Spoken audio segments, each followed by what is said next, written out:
अंतर को चीर व्यथा पलकों पर ठिठकी, हार नहीं मानूंगा रार नहीं ठानूंगा, काल के कपाल पर लिखता मिटाता हूँ, गीत नया गाता हूँ, गीत नया। हेलो दोस्तों, इन पंक्तियों के बाद मुझे बताने की तो जरूरत नहीं कि आज की ये वीडियो किसकी कहानी है। हाँ फ्रेंड्स, धूल और धुएं की बस्ती में पले एक साधारण अध्यापक के पुत्र जो दुनिया के सबसे बड़े लोकतंत्र के प्रधानमंत्री रहे, श्री अटल बिहारी वाजपेयी जी, आज उनकी 100वीं जयंती है। इस दिन को भारत में इस साल सुशासन दिवस के तौर पर मनाया जाता है। बिहारी जी एक ऐसे नेता थे जिनमें श्री राम से संकल्प शक्ति, कृष्ण की राजनीति कुशलता और आचार्य चाणक्य जैसी बुद्धि थी। वे अपने जीवन का क्षण क्षण और शरीर का कण कण राष्ट्र सेवा पर समर्पित कर चुके थे। उनका उद्घोष था, हम जिएंगे तो देश के लिए, मरेंगे तो देश के लिए। इस पावन धरती का कंकर कंकर शंकर है, बिंदु बिंदु गंगाजल है। भारत के लिए मैं प्राण न्यौछावर करने में गौरव और गर्व का अनुभव करूंगा। अटल जी ने भारत की शक्ति का एहसास दुनिया को पोखरण में कराया और पाकिस्तान की औकात उसे कारगिल में दिखाई। वो उन सैनिकों का मनोबल बढ़ाने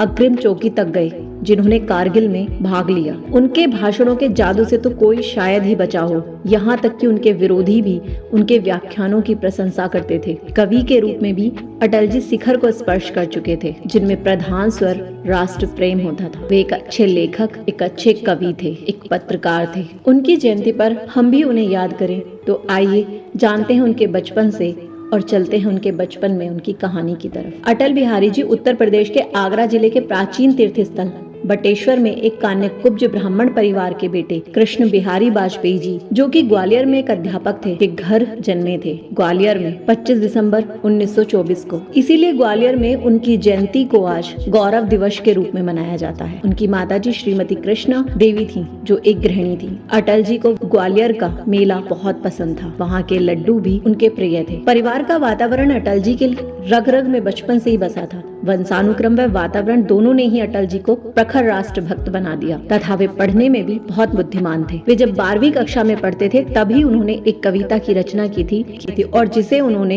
एक सभा में सुनाया था। राम के नामों पर कब मैंने अत्याचार किया, कब दुनिया को हिंदू करने घर घर में नरसंहार किया। कोई बतलाए काबुल में जाकर कितनी मस्जिद तोड़ी, भूभाग नहीं शत शत मानव के हृदय जीतने का निश्चय। हिंदू तन मन हिंदू जीवन, रग रग हिंदू।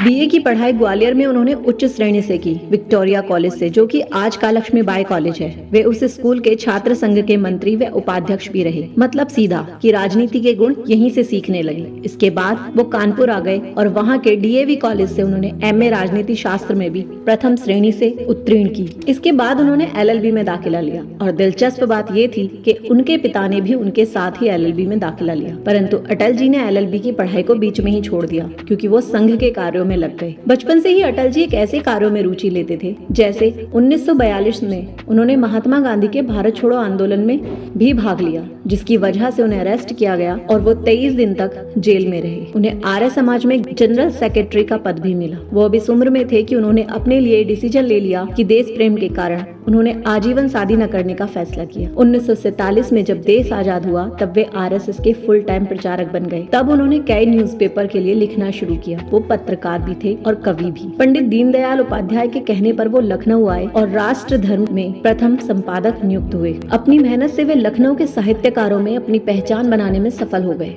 अब धीरे धीरे वो राष्ट्रीय राजनीति की तरफ बढ़ने लगे और 1957 में पहली बार भारतीय जनसंघ की तरफ से 3 अलग अलग जगहों से चुनाव लड़ा, जिसमें लखनऊ, मथुरा व बलरामपुर थे। लेकिन लखनऊ और मथुरा से वो चुनाव हार गए। यहाँ तक कि मथुरा की सीट से तो उनकी जमानत भी जब्त हो गई, लेकिन बलरामपुर सीट से जीतकर वो लोकसभा पहुंचे। उनकी भाषण शैली इतनी कुशल थी, उनके भाषण सुनने के लिए सांसद लोकसभा में जरूर पहुंचते थे। सत्ता पक्ष के नेता भी तारीफ किए बिना नहीं रहते थे, विरोधी भी उनके भाषण बड़े खुश होकर सुनते थे। उनके भाषण से प्रभावित होकर उस समय के प्रधानमंत्री पंडित जवाहरलाल नेहरू ने तो यहाँ तक कह दिया कि यह नौजवान एक दिन देश का प्रधानमंत्री जरूर बनेगा। और तब पंडित दीनदयाल की मृत्यु के बाद वे भारतीय जनसंघ के मुख्य चेहरा बन गए। वे धीरे धीरे आगे बढ़ रहे थे कि तभी 1975 से 1977 तक देश में इमरजेंसी का वक्त आया और उस वक्त सभी को जेल में डाला जा रहा था, तो उन्हें भी जेल में डाल दिया गया और 17 महीने वो जेल में भी रहे। तब वहाँ खाली वक्त में भी वो कविता लिखते थे, जिसपे उन्होंने इमरजेंसी के वक्त पर भी कविता लिखी। अनुशासन के नाम पर अनुशासन का खून भंग कर दिया संघ को, कैसा चढ़ा जुनून। ऐसा चढ़ा जनून मात्र पूजा प्रतिबंधित, कुटिल कर रहे केशव कुल की कीर्ति कलंकित।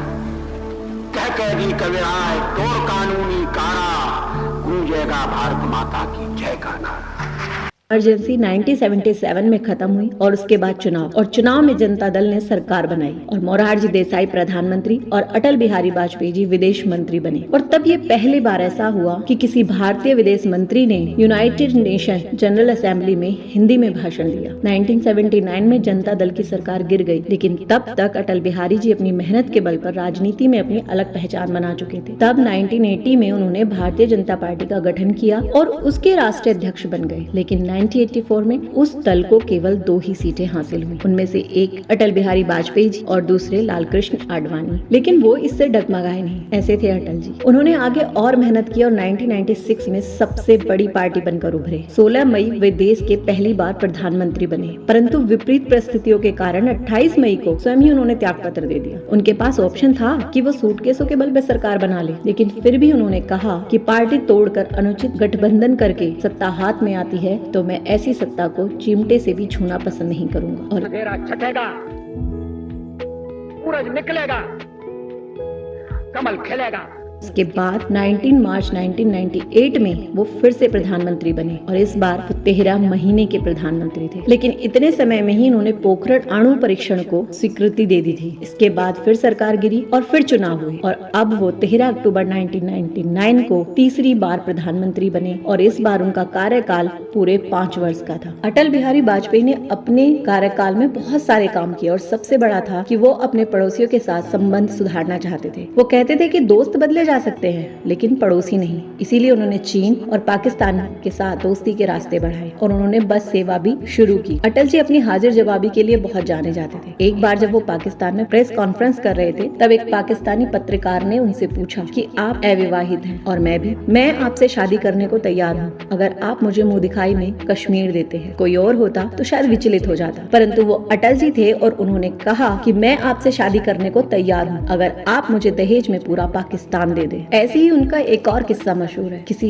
पाकिस्तानी नेता ने आपत्तिजनक बयान दिया कि कश्मीर के बिना पाकिस्तान अधूरा है। इस पर पलटकर अटल जी ने भी बयान दे दिया कि पाकिस्तान के बिना भारत अधूरा है और ये अगले दिन के न्यूज़पेपर में पूरी तरह से छा गया। अपने कार्यकाल में ऐसे ही अनेकों कार्य करते करते 5 साल बिताए, लेकिन सन 2004 की हार के बाद उन्होंने अपनी उम्र को देखते हुए संन्यास ले लिया और तब सभी नेता उन्हें अपना आदर्श मानते हैं। उनके इन्हीं कार्यों से उन्हें इस देश का सर्वोच्च सम्मान भी मिला, भारत रत्न, सन 2015 में। इस पर भी एक किस्सा है कि जब कारगिल का युद्ध वो जीत गए थे तो उनसे कहा गया कि उन्हें भारत रत्न दिया जाना चाहिए। तब अटल जी ने कहा कि अरे मैं खुद को खुद ही कैसे भारत रत्न दे दूं। जब कोई और सरकार आएगी और उसको लगेगा कि मेरे काम इतने थे तो वो खुद ही मुझे दे देंगे। और ऐसा ही हुआ। 2015 में अटल जी को भारत रत्न मिल गया और वो फिर एक लंबी बीमारी से जूझते हुए अटल जी ने 93 वर्ष की आयु में 16 अगस्त 2018 को इस संसार से अलविदा कह दिया। परंतु यह भी सत्य है कि जब तक सूरज, चांद और सितारे रहेंगे, अटल जी का अस्तित्व भी रहेगा। उन्होंने वो पहचान बनाकर